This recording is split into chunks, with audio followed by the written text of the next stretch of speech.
Chapter 1. Paradise found. The salty tang of the Pacific Ocean was seared into my memory. A constant reminder that the island of Oahu was as much a part of me now as the faded tattoos on my skin. Sunset painted the Waikiki sky in a masterpiece of fiery oranges and pinks. As tourists with cameras dangling from sunburned necks snapped endless selfies, eager to capture the perfect vacation moment. Their laughter and chatter faded in and out with the rhythm of the waves, a soundtrack to my self-imposed exile on this tiny slice of paradise. I took another drag from my cigarette, savoring the harshness against the sugary sweetness of the tropical air. Across from me Kelly sat. Even in the fading light, her beauty was undeniable, a tangle of sun-kissed blonde hair pulled into a haphazard bun. A smattering of freckles across her nose, and eyes that sparkled with boundless energy despite the toddler clinging to her leg.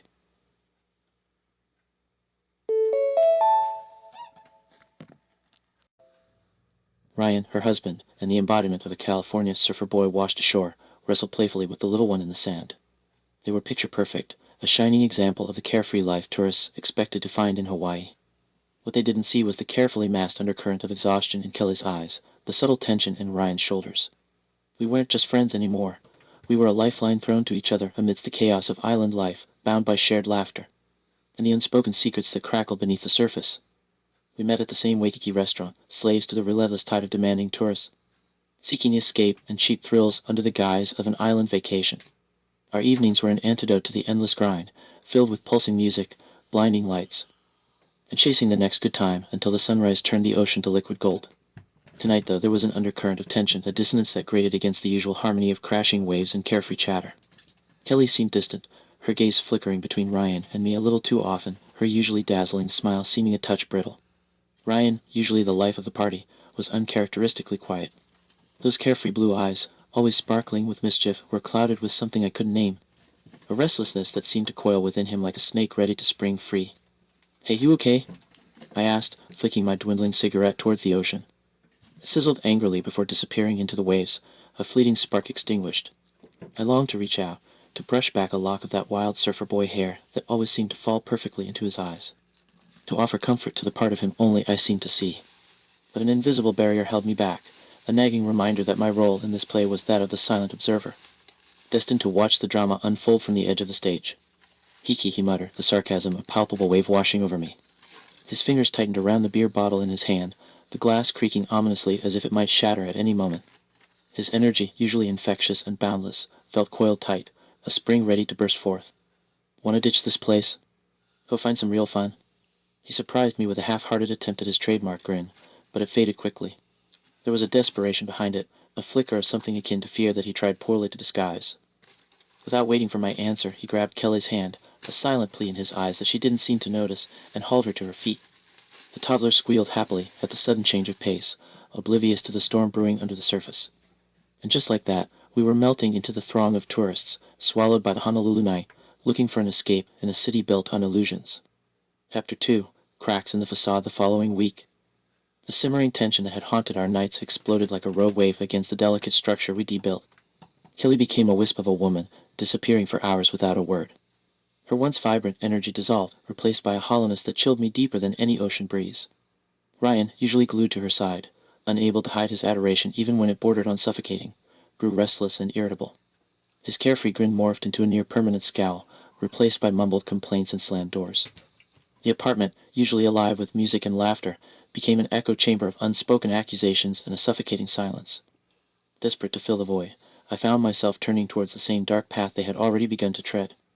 Late one night, after a particularly brutal shift at the restaurant where a party of 6 had walked out on their ludicrously large bill, I found Ryan nursing a bottle of bottom-shelf tequila at our usual spot.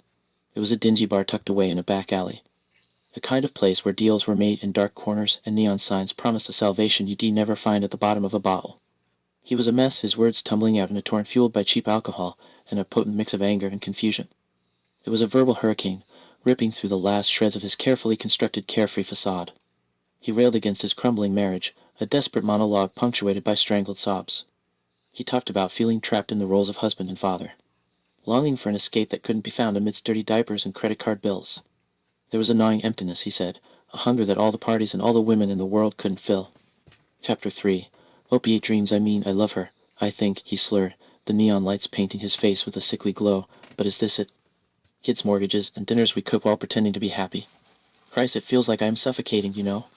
He stared at me then, those blue eyes pleading for an answer I didn't have. A pang of something twisted in my gut. Guilt, pity, and something hotter I didn't dare name, didn't dare confront head-on. The truth of my feelings for Ryan dangled between us, unspoken but crackling with a dangerous energy. In that moment I should have gotten up, should have walked away, should have done the right thing. But as is often the case when the darkness beckons, the right thing, the sensible thing, had never been my forte. As the night wore on, as another round of cheap drinks clouded our judgment, the lines between friendship and something more blurred beyond recognition. In the sticky heat, fueled by the desperation in his eyes and the weakness echoing in my own soul, we stumbled back to his place. A silent understanding hung between us, heavy and intoxicating, as he shut the door to the rest of the world behind us. It was wrong, I knew it was. Kelly was my best friend, and the flicker of trust still shining in her eyes made the guilt burn in my stomach like acid. But as Ryan pulled me close, his breath hot on my skin, and those troubled eyes searching mine, wrong was the last thing on my mind. It was selfish and destructive, a choice driven by buried desires and a need for escape that had nothing to do with love. In that brief moment of reckless abandon, the consequences seemed impossibly far away, a problem for another day. We were drowning in the here and now, the tangled sheets and murmured promises, and it was enough to silence the guilt for a while. Chapter 4. Losing control, the days blurred into a haze of stolen moments and whispered lies. Hilly, oblivious and swept up in the chaos of motherhood, seemed unconcerned with Ryan's lengthy disappearances. I became his alibi, his excuse, the convenient reason he wasn't around to change diapers or read bedtime stories. The guilt gnawed at me, a constant ache in my chest, but it was drowned out by the rush of forbidden pleasure and the sweet relief I found in Ryan's arms. It couldn't last, of course. There was a wildfire in a tinderbox just waiting for a spark. That spark came in the form of Jameson, the military guy who had worshipped me from afar for months. Always the sharpest tool in the shed, he had figured out the truth, or enough of it to break what remained of my restraint. One night at the bar, after too many whiskey shots and too many meaningful glances, he confronted me. "Playing house with your best friend's husband?" he asked, his voice low and full of disgusted fascination. "That's low even for you, Michael." The truth, harsh and undeniable, hung in the air between us like smoke, impossible to ignore. I turned away, unable to meet his accusing eyes, and escaped into the night. It was then, as I wandered the brightly lit streets of Waikiki feeling lost and sick to my stomach, that I ran into Ramsey. He was our connection, the source, the one who turned us onto the world that promised to dissolve all those messy emotions. "You need this," he said, his voice a soothing whisper. He produced a tiny silver packet, a promise and a curse folded into the crinkling foil. It wouldn't solve my problems, I knew it, but it might make me forget them for a while. And in that moment of weakness, that's all I wanted. Chapter 5. The withdrawal. The opiates took hold quickly, their insidious tendrils wrapping around us and squeezing the life out of anything resembling normalcy. The numbness was seductive, a siren song that beckoned me further into the comforting oblivion. Kelly, always seeking escape, found solace in the numbness they provided. Soon the four of us were caught in a downward spiral, chasing the next hit with an all-consuming desperation. Paradise became a living hell, a place where the sunsets meant nothing and the laughter had been replaced by the constant, urgent need for more. Ryan changed. The playful, easygoing guy I'd fallen for was replaced by a ghost of himself, his eyes haunted, his smile a hollow echo of what it once was. He became paranoid, volatile, convinced that I would betray our secret to Kelly. The guilt that had once plagued me turned to resentment. He pulled me into this mess, and now he wanted me out of his life. But there was no escape, not now. We were bound together by the threads of addiction, our secrets holding us captive. Our jobs, our lives, everything fell to the wayside. The restaurant didn't care about excuses anymore, and it wasn't long before we were fired. The apartment became our prison, a den of desperation and whispered arguments. The only time the tension broke was when we scored, those fleeting moments of artificial bliss before the craving returned with teeth bared, demanding more. One night, high and hazy, Ryan exploded. The accusations flew, each one more venomous than the last. I hadn't seduced him, he screamed. He wanted me all along. Kelly was just a placeholder, a means to an end. The harsh words ripped through my self-induced fog, a brutal dose of reality. I wasn't his savior, wasn't his escape. I was just another mistake in his endless string of self-destructive choices. "Get out," he snarled, his voice trembling with a barely contained rage. "Just get the hell out." I stumbled out into the humid night, tears mingling with the rain, lost and more alone than I had ever been. The island that had once been my promised land, my paradise, was now a cage, and the only way to break free was to face the consequences of the mess we'd made. Chapter 6. Hitting bottom the withdrawal was agony incarnate. My body, a traitor turned torturer, punished me for the poison I willingly poured down my throat. Every bone ached, every nerve on fire, my stomach twisting into a knot of nausea. Fever dreams haunted my restless sleep, a cruel kaleidoscope of Ryan's accusations and Kella's dimming eyes. Guilt and self-loathing clawed at my sanity with icy fingers. I crashed at Ramsey's place, a pathetic heap of sweat and regrets splayed across his grimy couch. He tossed me a bottle of water and some aspirin, mumbling empty platitudes about it getting easier with time. The time had lost all meaning, each second stretching into an eternity of pain. The days and nights became an indistinguishable blur. I retched into the overflowing trash can, too weak to empty it, then curl into a shivering ball, craving the sweet oblivion of sleep that wouldn't come. Ramsey would disappear for hours, returning with a strained smile and a promise of relief that never lasted long enough. One endless night, as I lay curled on the floor, the relentless tremors threatening to tear my body apart, I saw Ryan's face in the shadows. It was a grotesque caricature of him, skin stretched taut over his skull, eyes hollowed pits that burned with accusation. I wanted to scream, to plead for forgiveness, but my raw throat produced only a strangled croak. The apparition leaned closer, his lips moving silently, words forming in the stifling air. Traitor, killer, monster. I woke, or perhaps I never truly slept, in a cold sweat, the scream lodged in my chest like a stone.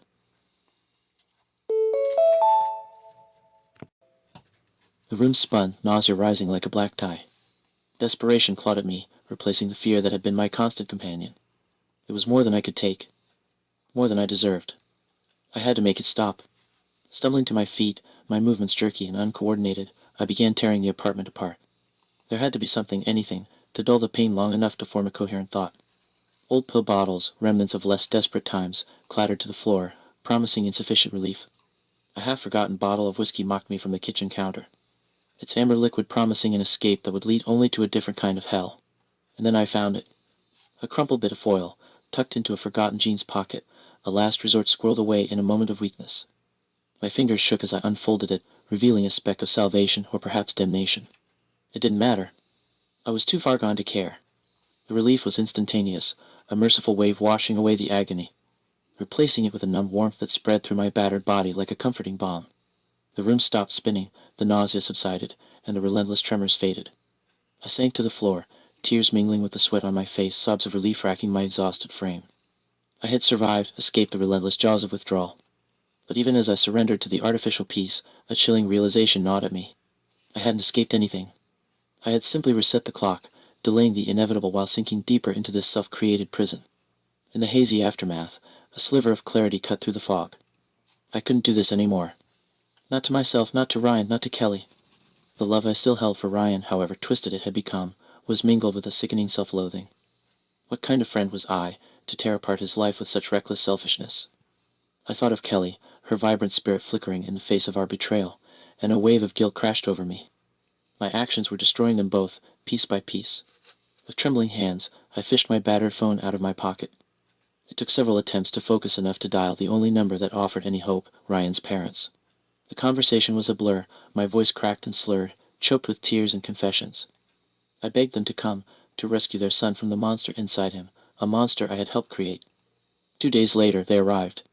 His father's face was a mask of weary disappointment, his eyes filled with a grief I hadn't thought possible, while his mother sobbed quietly. Ryan emerged from his bedroom, a gaunt specter of his former self. He stared at me, hatred, and a flicker of something like shame warring in his dull eyes. I couldn't meet his gaze, the weight of guilt crushing my very soul. They packed him up, his life reduced to a few hastily filled suitcases and a plane ticket back to the mainland, to rehab. To a chance I might never get. Before leaving, Ryan turned to me, his voice a harsh whisper. You think you saved me? You didn't. You just killed everything good I had left. He turned away then, following his parents out the door without another look. The apartment was silent, the echoes of his words bouncing against the bare walls, a condemnation louder than any shout. I knew without a shred of doubt he was right. Chapter 7. Ryan's Reckoning. The rehab facility looked nothing like it did on TV. No ocean views, no celebrity clientele, just sterile walls and the ever-present smell of disinfectant. It was a prison of a different sort, one where Ryan was locked in a relentless battle against his own demons. The withdrawal round 2 was a different beast. Nurses and therapists hovered, offering medications and murmured words of support, but the real fight was happening inside his own head. Nightmares stalked him, far more vivid and terrifying than the fevered dreams of his first detox. Faces morphed, Kelly's smile twisting into Michael's knowing smirk, then dissolving into his own reflection, contorted with self-disgust. His parents visited, their faces strained with worry and a brittle hope he didn't deserve. He couldn't meet their eyes, unable to bear the disappointment etched into their features. Group therapy was a circle of hell he couldn't escape. Sharing his story, laying his broken pieces bare for strangers to gawk at, made his skin crawl. Yet, in the halting confessions of others, the housewife addicted to painkillers, the businessman whose life had crumbled under a mountain of cocaine, he caught glimpses of his own reflection. He was not alone in his self-destruction, a chilling realization that brought little comfort. The days stretched into an interminable blur of counseling sessions, bland meals, and the relentless ticking of the clock on the wall. He found a strange kind of solace in the rigid routine. It offered a structure his life had been lacking, a framework to which he could cling while trying to piece himself back together. He even started running, his body protesting at first, but then a rhythm emerging with each unsteady step. The endorphins were a feeble replacement for his usual poison, but they offered a glimmer of something resembling normalcy. Chapter 8. Michael's Ghost Back in Hawaii. Life was a cruel imitation of its former self. The vibrant colors seemed to leach from the sunshine, the laughter of beachgoers grating and hollow. Michael haunted his old stomping grounds, unable to escape the reminders of his failure. The bar where he and Ryan had met for those fateful drinks, the beach where they had shared stolen kisses under a moonlit sky. Even the scent of the ocean itself now carried the bitter tang of guilt and regret. Ramsay, ever the opportunist, still hung around, a constant reminder of the darkness they had embraced. Michael wanted to push him away, to scream that he destroyed his friends and his own life. But a nagging voice in his head whispered that he had no right to judge. Hadn't he followed the same path, just as willingly, driven by his own weaknesses? He went back to work at the restaurant, the familiar tasks a kind of anchor in the chaos of his emotions. The tourists still flocked, their complaints a welcome distraction from his own spiraling thoughts. News of Ryan filtered through, snippets of information from his parents. Rehab was tough, they said, but he seemed committed. It was a thin thread of hope that Michael clung to with desperate fingers. Kelly, blessed with a resilience that bordered on blind ignorance, seemed to weather the storm. The spark had dimmed even further, but she carried on, caring for her child, and moving through the motions of a life turned upside down. She didn't ask or didn't seem to want to know the details of what had happened. Michael told himself it was better this way, that she deserved the illusion of normalcy he could no longer provide. Late one night, after his shift, he found himself wandering the sandy shore, drawn by some masochistic instinct. He sat where he and Ryan had once shared dreams and laughter. They had whispered secrets that sounded a lot like accusations. A figure emerged from the darkness, tall and slender, her blonde hair whipping in the ocean breeze. "Killy, I should hate you," she said, her voice surprisingly steady, "but I can't. None of it makes sense, but I forgive you." Her eyes, shimmering in the moonlight, held not anger, but a weary sadness that echoed his own. And in that moment, a flicker of something resembling peace washed over him. Redemption might be a bridge too far, but perhaps healing, one day, might not be entirely out of reach. Chapter 9. Rebuilding rehab wasn't a magic cure. There were no trumpets sounding the day Ryan was finally fixed and the demons were suddenly exorcised. It was a slog, an uphill battle every single day. He attended endless group sessions, individual therapy so intense it made him want to crawl out of his skin, and classes about things like relapse triggers and coping mechanisms. Some days, he felt a glimmer of hope, a fleeting moment where he truly believed he could build a life without that constant, gnawing need. Other days, the darkness clawed at him, whispering insidious promises of escape and relief just one hit away. His relationship with Julian evolved from its initial awkwardness into something vital. They leaned on each other, found solace in shared confessions, and discovered a fierce determination to break free from the cycle that had nearly consumed them both. Julian became his lifeline, a reminder of what he was fighting for, of the responsibility he now carried to salvage whatever was left of their fractured family. Letters from Hawaii were a double-edged sword. News of Kelly slowly rebuilding her life, getting a real job, and enrolling in some community college courses brought a pang of guilt, but also a flicker of relief. Maybe, without him dragging her down, she could find a piece of the happiness she deserved. Michael's messages were filled with hesitant support, updates on life on the island, and an underlying apology that hung unspoken between the lines. Ryan filed them away, not yet ready to confront the tangled emotions they stirred. The day he finally finished the inpatient program, Ryan felt a strange mix of terror and exhilaration. The tightly controlled environment of rehab had become a safety net of sorts, and now he was being thrust back into a world where temptation lurked around every corner. His parents were there, of course, their pride tinged with a lingering worry that stabbed at his newfound resolve. Back home in California, everything was both comfortingly familiar and utterly alien. His old bedroom with its faded surf posters felt like a relic of another life, one lived by a reckless stranger he barely recognized. He got a job, a mindless, physical thing at a construction site that left him exhausted and too sore to dwell on his thoughts at night. He started attending 12-step meetings. The anonymous faces and stories of shared struggles a lifeline when the urge to run and fall back down the rabbit hole threatened to overwhelm him.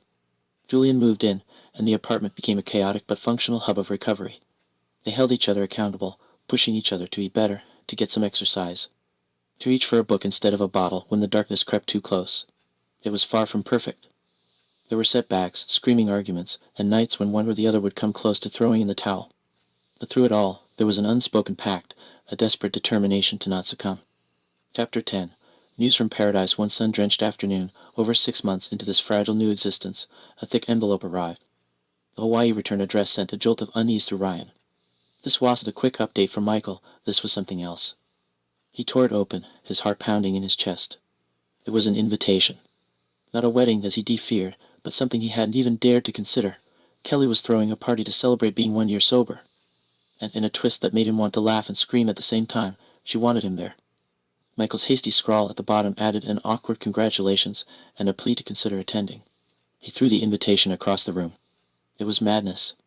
Pure, unadulterated insanity to think he could step back into that world, with all its ghosts and landmines, and not implode.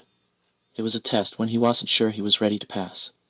And yet, a traitorous part of him, the part still desperately in love with his best friend, with the life they used to have, whispered of maybe. A second chances, of the possibility of healing. The invitation became a battleground in his mind.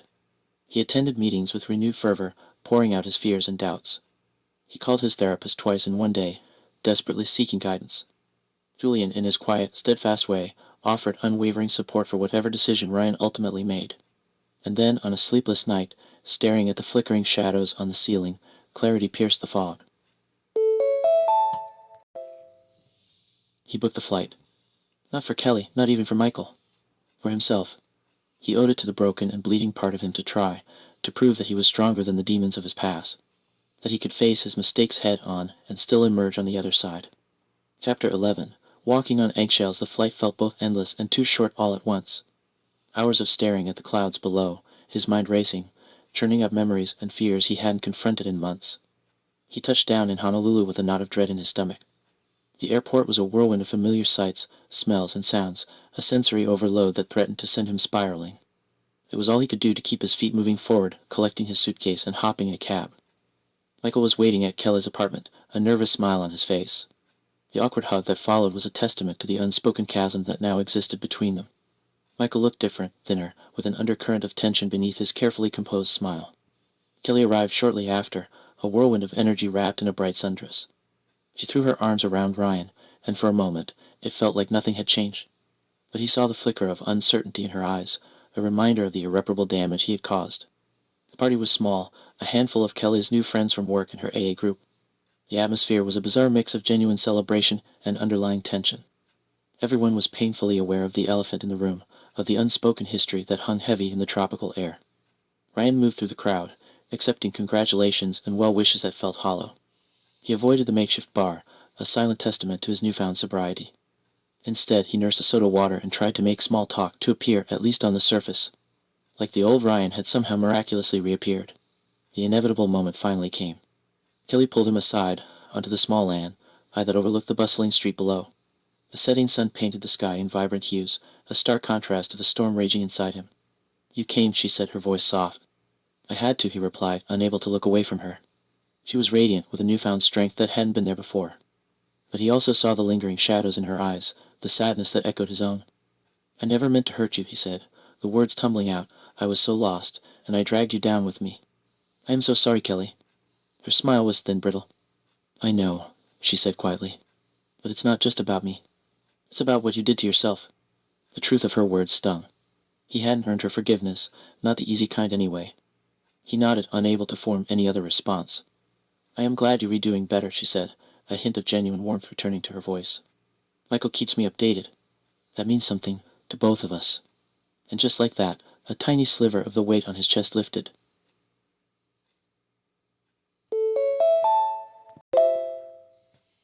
Perhaps healing didn't look like grand gestures and sweeping apologies, but in the small acknowledgments of the pain he had caused. and the hope that one day he might truly forgive himself. Chapter 12. A different kind of closure. The rest of his trip was a blur of careful interactions and bittersweet nostalgia. He visited his parents, the conversation stilted at first, then thawing into a tentative hopefulness as they saw the changes in their son. He went surfing with Julian, reclaiming a piece of the joy he had once associated with the waves. There was even a group hike with Kelly, Michael, and some friends, a testament to the new boundaries that had been formed, and the possibility of a different kind of friendship forged in the fires of shared trauma. And then there was the inevitable visit to the beach. He and Michael walked along the familiar stretch of sand, the setting sun casting long shadows. "I wasn't trying to destroy you," Michael said, breaking the silence that had stretched between them. "That's not an excuse. Just, I wanted you to know." "I know," Ryan replied, his voice rough. "We were both drowning, reaching for anything that would keep us afloat. It just so happened that the life preserver we grabbed onto was made of poison." They walked on, the rhythm of the waves a soothing counterpoint to the storm raging inside him. "I miss you," Ryan finally admitted. "The old you, the oldest. But I know that's gone." "It is," Michael agreed quietly. "But maybe there's room for something new. If you want it." Ryan stopped, turning to face his best friend, the man he de-loved and betrayed. The future was uncertain, a vast ocean stretching before them. But in that moment, as the last rays of the sun painted the sky in hues of forgiveness and fragile hope, he knew he had found a kind of closure. Perhaps not the ending he had once envisioned, but an ending nonetheless. And sometimes that was enough to begin again.